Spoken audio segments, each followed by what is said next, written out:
Há histórias que o mundo não deveria conhecer. Histórias que foram enterradas de propósito, porque a verdade delas é perigosa demais. Esta é uma delas. Naquele tempo, a região era dividida como um mapa desenhado a sangue.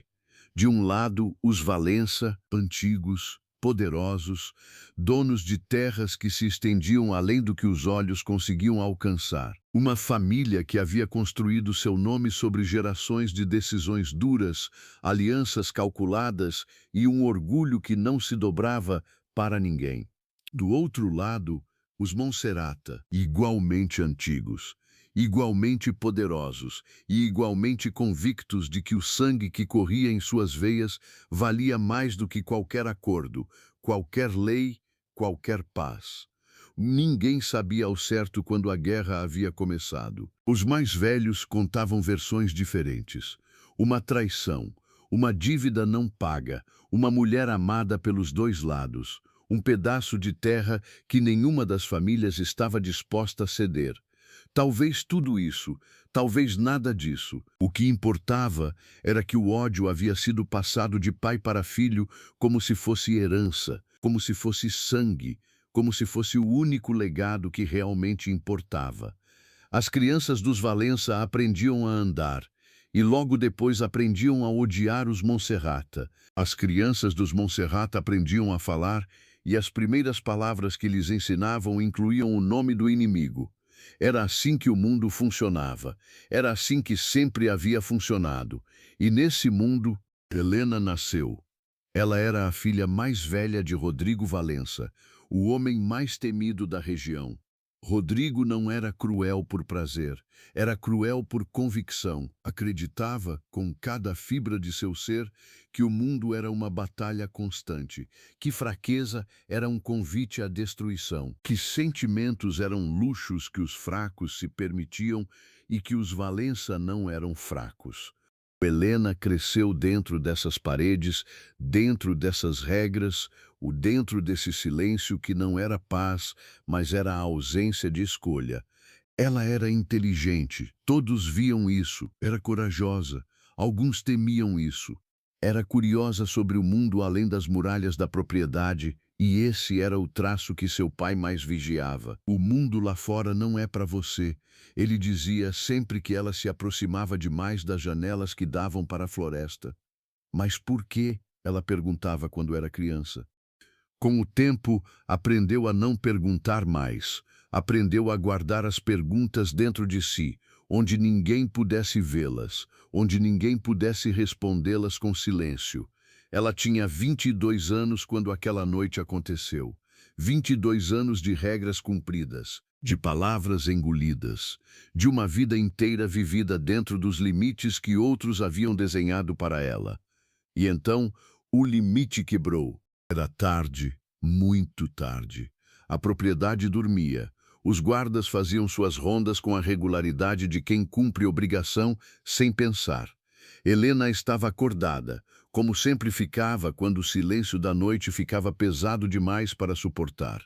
Havia algo diferente naquela noite, porém. O ar estava carregado, como antes de uma tempestade que ainda não decidiu se vai cair. A floresta que marcava a fronteira entre as duas propriedades, aquela faixa de terra proibida que ela havia olhado a vida inteira sem jamais atravessar, parecia mais escura do que o normal, mais viva, como se estivesse respirando.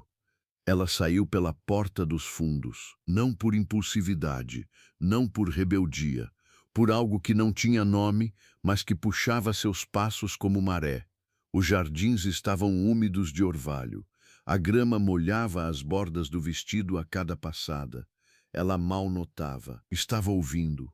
E então ouviu passos, pesados, irregulares, o tipo de passo de quem está tentando correr, mas o corpo não está mais obedecendo. Ela deveria ter voltado. Todo o instinto que seu pai havia passado anos afiando dentro dela dizia para voltar. Mas não voltou. Atravessou o portão de ferro enferrujado que separava os jardins da floresta. Entrou no escuro. Levou alguns segundos para os olhos se ajustarem. E quando ajustaram, o viu. Um homem jovem. não muito mais velho do que ela, encostado no tronco de um carvalho enorme, com o peso do corpo inteiro apoiado nele como se fosse a única coisa que o mantinha de pé. A camisa escura estava mais escura ainda do lado esquerdo, encharcada. A mão direita pressionava o ombro com força, os dedos brancos de tanto apertar. Ele respirava com esforço, cada inspiração calculada. Os olhos dele a encontraram antes que ela chegasse perto. Escuros, alertas, avaliando. Não se aproxime. A voz era baixa, mas firme. A voz de alguém que está com dor e não vai admitir. Helena parou, olhou para ele, para o sangue, para as mãos que tremiam enquanto tentavam conter o que as mãos não conseguiam mais conter. Você está ferido, ela disse, não como pergunta, como constatação. E você é imprudente, ele respondeu. Vá embora. Ela não foi. Havia algo nos olhos dele que aprendia. Não era ameaça, não era raiva, era algo que ela havia aprendido a reconhecer em si mesma nos anos em que ficava acordada olhando para o teto da própria vida. Era alguém que estava acostumado a estar sozinho quando precisava de ajuda. Deixa eu ver, ela disse. Eu disse para ir. Eu ouvi o que você disse. Ela afastou a mão dele com firmeza. Avaliou a ferida. Profunda, mas não fatal. Ainda, sem hesitar, pegou a barra do próprio vestido e puxou. Dobrou o pano com precisão de quem aprendeu primeiros socorros, porque numa casa em guerra constante, cedo ou tarde todo mundo sangrava. Pressionou contra a ferida. Ele prendeu a respiração, os dentes cerrados, os olhos fechados por um segundo. Quando os abriu, ela estava olhando para ele. Por que está fazendo isso? Ele perguntou. Não com hostilidade, com confusão genuína. Como se a pergunta fosse: por que alguém faria isso? Ele a estudou por um longo momento, como se estivesse tentando encontrar a armadilha na resposta, como se generosidade sem motivo fosse uma língua que ele não havia aprendido a falar. Qual é o seu nome? Ela perguntou, enquanto ainda segurava o pano contra o ombro dele. Ele hesitou. O tipo de hesitação de quem sabe que o nome é uma informação perigosa. Miguel. Simples. Apenas o primeiro nome, como se o sobrenome fosse uma carga que preferia não carregar naquele momento. Helena, ela respondeu. Também apenas o primeiro nome. Por um instante, apenas um instante, os dois existiram sem sobrenome, sem família, sem história. Apenas dois nomes numa floresta escura. E então ela viu, no antebraço dele, parcialmente coberto pela manga rasgada, um símbolo, gravado na pele como marca, o símbolo dos Monserrata. O coração dela não acelerou, parou. Miguel Monserrata, o inimigo, o filho da família que havia jurado destruir os Valença, que havia jurado destruir a ela. Ela recuou lentamente, os joelhos ainda no chão úmido, as mãos ainda com o sangue dele. Ele seguiu o olhar dela até o antebraço. Entendeu? Agora você vai embora, ele disse. Não como ameaça, como fato. Helena se levantou devagar. Olhou para ele uma última vez, para a ferida que havia curado, para os olhos que não combinavam com a palavra inimigo. Você deveria me odiar, ela disse. E você deveria ter me deixado morrer, ele respondeu. Nenhum dos dois disse mais nada. Ela foi embora. Ele ficou encostado na árvore, olhando o espaço onde ela havia estado. E naquela noite, sem que nenhum dos dois soubesse ainda, algo havia começado. Ela não voltou na noite seguinte. Ficou acordada até o amanhecer, convencendo a si mesma de que havia sido uma loucura, uma coincidência, um momento que não precisava de repetição. Voltou na noite depois dessa. Ele estava lá, de pé dessa vez. O ombro enfaixado com um curativo diferente havia trocado o improviso por algo mais adequado, mas ainda na mesma árvore. Como se soubesse que ela voltaria, como se ele também tivesse voltado por algum motivo que preferia não examinar. Achei que não viria, ele disse. Achei o mesmo, ela respondeu.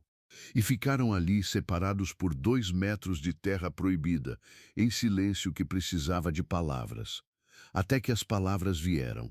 Começaram com o óbvio, o seguro, a ferida, como estava, se havia inflamado, se a dor havia diminuído. Mas logo escorregaram para outras coisas. Ela perguntou por que ele havia estado na floresta naquela noite. Ele hesitou antes de responder. Disse que havia sido um encontro que deu errado, que a pessoa que deveria ter estado lá não estava. Ela não perguntou mais. Ele perguntou por que ela havia saído sozinha tão tarde da noite. Ela pensou por um momento antes de responder. Porque dentro das muralhas, às vezes o silêncio fica pesado demais para respirar. Ele a olhou de um jeito diferente depois disso, como se aquela frase houvesse dito algo sobre ela que nenhum dos dois esperava que fosse dito. E assim, encontro por encontro, a distância entre eles foi diminuindo, não a distância física. Essa eles mantinham com cuidado, como se o espaço entre os corpos fosse a última fronteira de segurança que restava. Mas a distância das palavras, a distância das histórias. Miguel contou sobre o irmão mais novo que havia morrido 2 anos antes em uma escaramuça que ninguém deveria ter iniciado, sobre o peso que isso havia colocado sobre ele, sobre como os Monserrata precisavam que ele fosse duro e sobre como dureza custava algo que ninguém falava abertamente. Helena contou sobre a mãe que havia partido quando ela tinha 12 anos, não pela guerra ou por doença, mas sobre como às vezes achava que a mãe havia simplesmente desistido de viver num mundo tão cheio de ódio, sobre o quanto a falta dela era uma ferida que nunca havia sido curada. Ele a ouviu sem interromper. Ela havia aprendido a esperar que as pessoas desviassem do assunto, que oferecessem palavras vazias para preencher o espaço desconfortável da dor. Ele não desviou, ficou olhando para ela como se cada palavra importasse. Você nunca contou isso para ninguém, contou? Ele disse. Não havia ninguém que quisesse ouvir, ela respondeu. Depois ele disse, mas eu quero. 3 palavras, simples demais para o peso que carregavam. As semanas passaram, os encontros continuaram, e o que havia começado como curiosidade tornou-se necessidade. Ela começou a contar os dias pelos encontros. A tarde arrastava enquanto esperava a noite. A noite chegava e a floresta se tornava o único lugar no mundo onde ela conseguia respirar completamente. Isso é errado, ela dizia todas as noites em algum momento. Eu sei, ele concordava. Então deveríamos parar. Deveríamos. Então por que você continua voltando? Ele perguntava. Ela nunca respondia, porque a resposta era simples demais e impossível demais.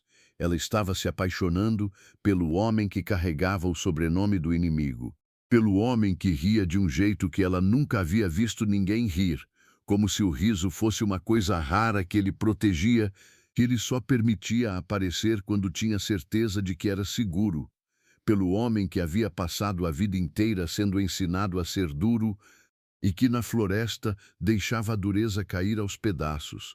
Miguel havia passado anos acreditando que sabia exatamente o que era um Valença. Havia ouvido histórias, havia crescido dentro do ódio, havia carregado a raiva como escudo. Mas Helena não era a história que lhe haviam contado. Era uma pessoa que rasgava o próprio vestido para curá-lo, que ouvia sem julgamento, que voltava noite após noite para um encontro que poderia destruir tudo para ela e voltava mesmo assim. Uma noite, enquanto conversavam, ela se inclinou levemente para a frente para mostrar algo, uma cicatriz no pulso, história antiga de uma queda de infância, e quando levantou os olhos, percebeu que ele havia se aproximado, sem perceber, como se o espaço entre eles tivesse diminuído por conta própria. Ambos notaram, ambos recuaram. Desculpa, ele murmurou. Não precisa, ela respondeu antes de conseguir parar as palavras. O silêncio depois daquilo foi o tipo de silêncio que diz tudo o que as palavras não conseguem. Mas o mundo não estava parado enquanto eles construíam algo frágil e secreto na floresta. Dentro das muralhas, a temperatura subia.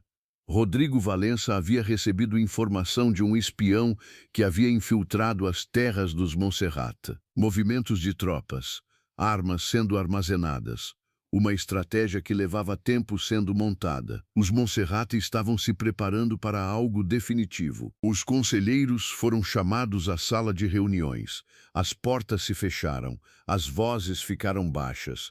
Helena passava pelos corredores, sentindo o peso daquelas reuniões, como pressão no peito. Algo estava sendo decidido, algo grande. Ela tentou perguntar ao pai. Ele a olhou com aquela expressão que havia aprendido a temer. Cuide do que é seu, Helena, e o que é meu. Ele não respondeu, e a ausência da resposta foi mais assustadora do que qualquer coisa que pudesse ter dito. Do outro lado da floresta, Miguel também sentia. Seu pai havia convocado os filhos, havia falado de ataques, de defesas, de movimentos que precisavam acontecer antes que o inimigo se mexesse primeiro. Miguel ouviu, respondeu quando foi perguntado, concordou quando precisava concordar. Mas à noite caminhava até a floresta e ficava. Em uma dessas noites ele chegou diferente, mais sério, os ombros tensos, um peso nos olhos que ela não havia visto antes. Helena percebeu imediatamente. O que aconteceu? Ele ficou em silêncio por um longo tempo, nada que você precise saber.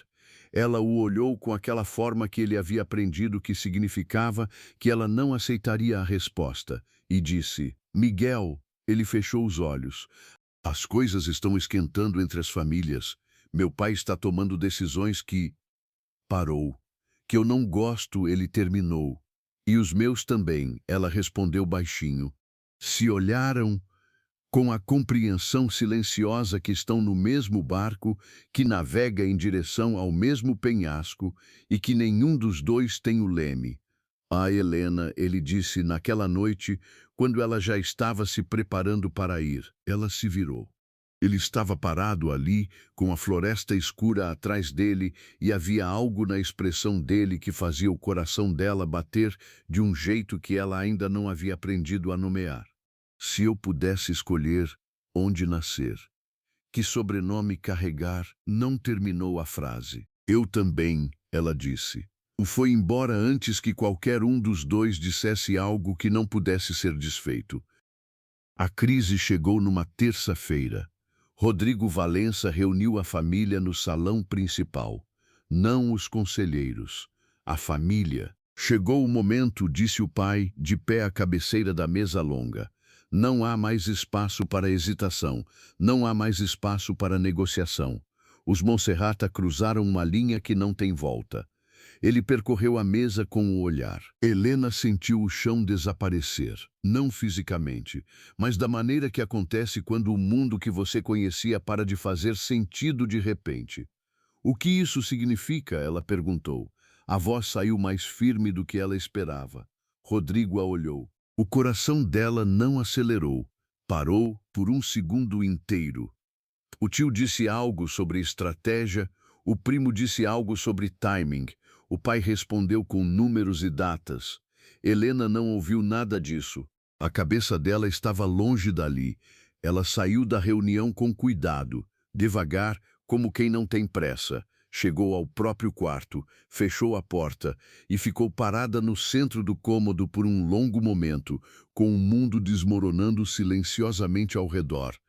Eu preciso avisá-lo. Mas avisar Miguel significava trair o pai, significava trair os Valença, significava trair tudo que havia sido ensinada a ser. E não avisar significava algo que ela não conseguia nomear sem que a respiração falhasse. E então se levantou e foi. A floresta estava diferente naquela noite. As árvores pareciam mais próximas, o ar mais pesado, como se o próprio mundo soubesse o que estava prestes a acontecer. Ela correu, não caminhou, correu. E quando chegou ao lugar deles, ele já estava lá, com uma expressão que ela levou um segundo para decifrar. Era a mesma expressão que ela devia estar carregando no próprio rosto. Eu sei, disse ele, antes que ela abrisse a boca. Então é isso? A voz dela saiu pequena, menor do que ela queria. Vai acontecer uma guerra e nós vamos para lados opostos e fingimos que nada disso foi real. Miguel fechou os olhos. Ficou assim por um momento. Quando os abriu, havia uma dor neles que ela não havia visto antes, algo mais profundo. Se eu lutar, posso morrer. Não posso deixar de lutar.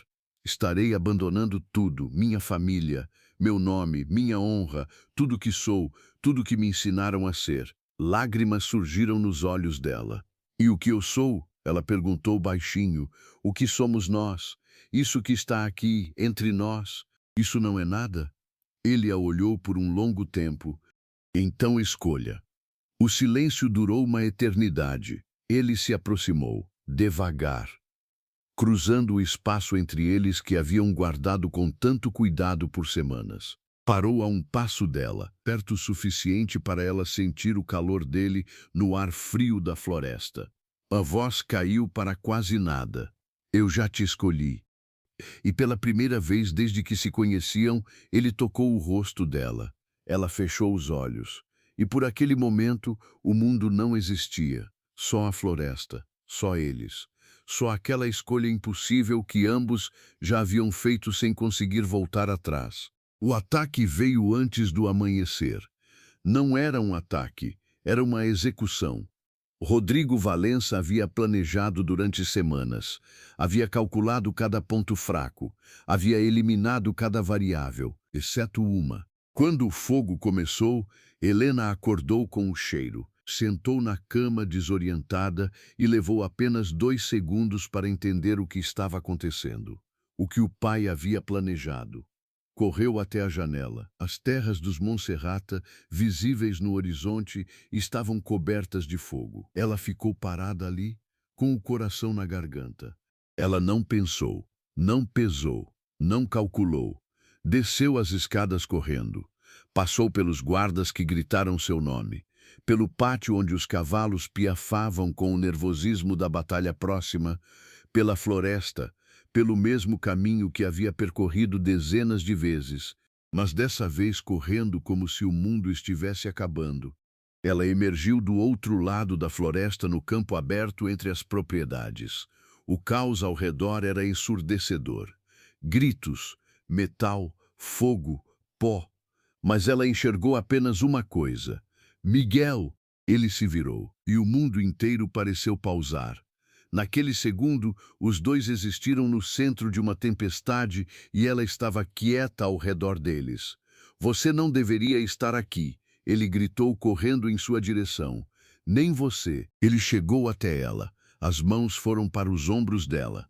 A urgência no rosto era diferente de tudo que ela havia visto nele.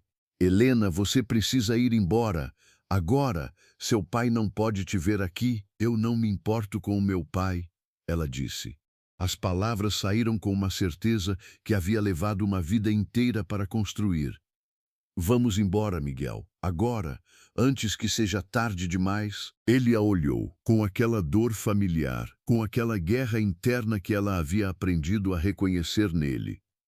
Olhou para o campo, para os homens que estavam morrendo pelos 2 lados, para o nome que carregava, para a promessa que havia feito anos atrás de nunca abandonar a família. E então olhou para ela.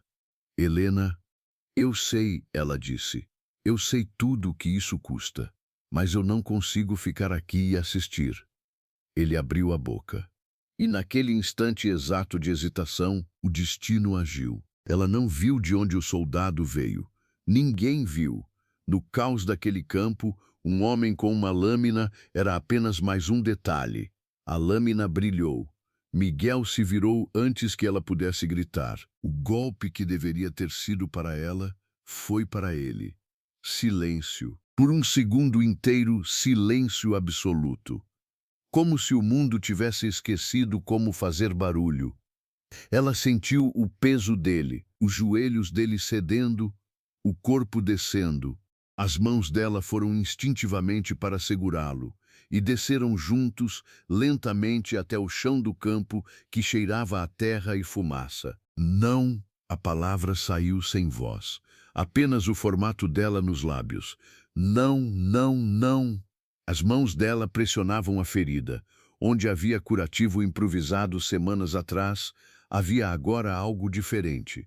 Algo que ela sabia, com a parte dela que havia aprendido primeiros socorros, que não tinha conserto no meio de um campo de batalha. Miguel, fique comigo, fique acordado, olha para mim.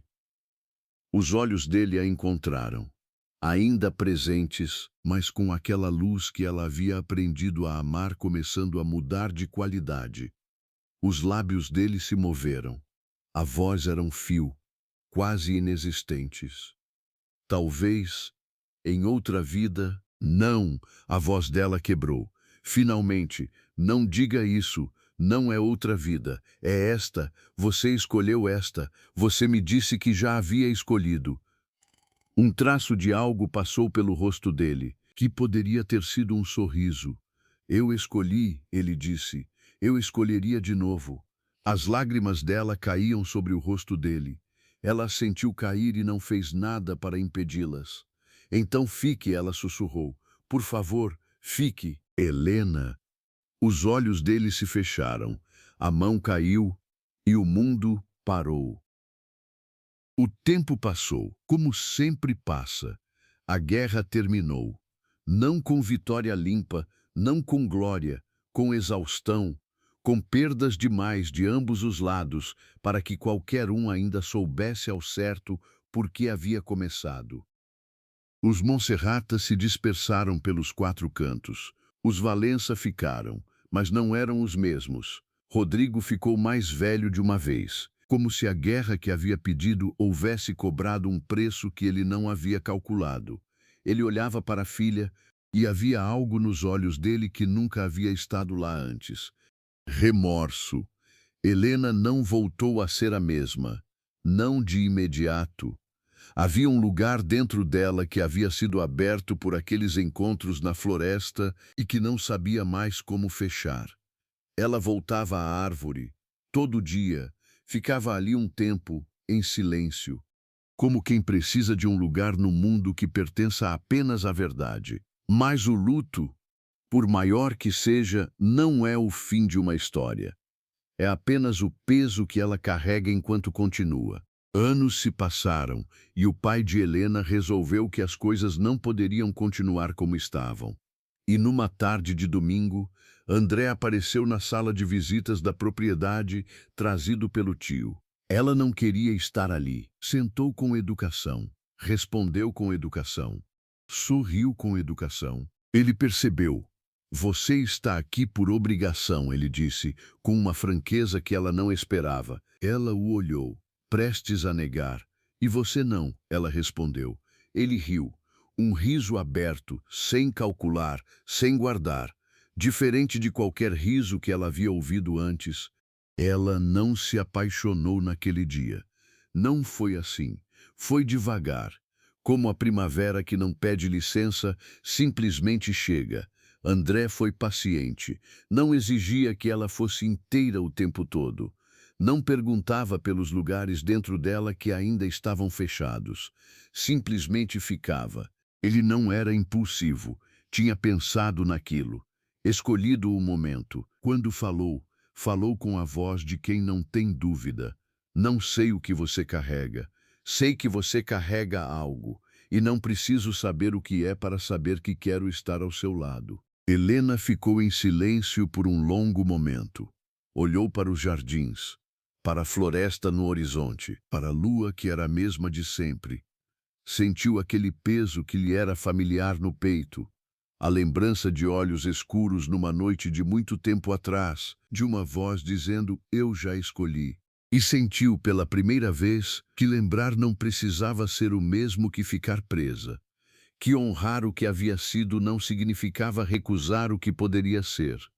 Ela olhou para André, com aqueles olhos que haviam visto mais do que ele saberia jamais, e disse com uma voz mais firme do que imaginava que teria. Sim, o dia do casamento foi simples. Ela pediu que fosse simples, sem exagero, sem o peso de uma família exibindo seu nome. Flores silvestres, luz da manhã, poucas pessoas. Quando ela caminhou pelo corredor, havia algo no rosto dela que os convidados tentavam nomear sem conseguir. Não era a alegria performática que esperavam de uma noiva. Era outra coisa, mais profunda, mais quieta. Como alguém que chegou a um lugar depois de uma jornada longa e está finalmente respirando fundo. Andréa esperava com os olhos úmidos que ele não estava tentando esconder. Quando ela chegou perto, ele simplesmente disse, "Oi." Ela sorriu, de verdade, e foi esse sorriso, não o mais bonito que já havia dado, mas o mais honesto, que ficou na memória de todos que estavam ali. Anos se passaram. Helena construiu uma vida real, com textura, com dias bons e dias difíceis, com risos à mesa e discussões pequenas que não significavam nada, com filhos que corriam pelos mesmos jardins onde ela havia crescido. André era um bom marido, não perfeito, mas era bom, do tipo que aparece com chá quando você está quieta demais, que não pergunta o que há, mas fica perto, que aprende com o tempo que algumas partes de quem amamos existiam antes de nós e não nos pertencem. Ela entendeu que existem amores que nos ensinam quem somos, antes que a vida nos mostre onde estamos indo. E esses amores não precisam durar para sempre, para serem eternos. O dela havia sido assim, impossível, real e suficiente. Alguns amores não terminam com um final feliz, terminam com um coração que aprendeu a amar de novo. Comenta aqui embaixo, você conseguiria amar de novo depois de um amor assim? Se você chegou até aqui, curta o vídeo e siga o canal para receber mais vídeos como este.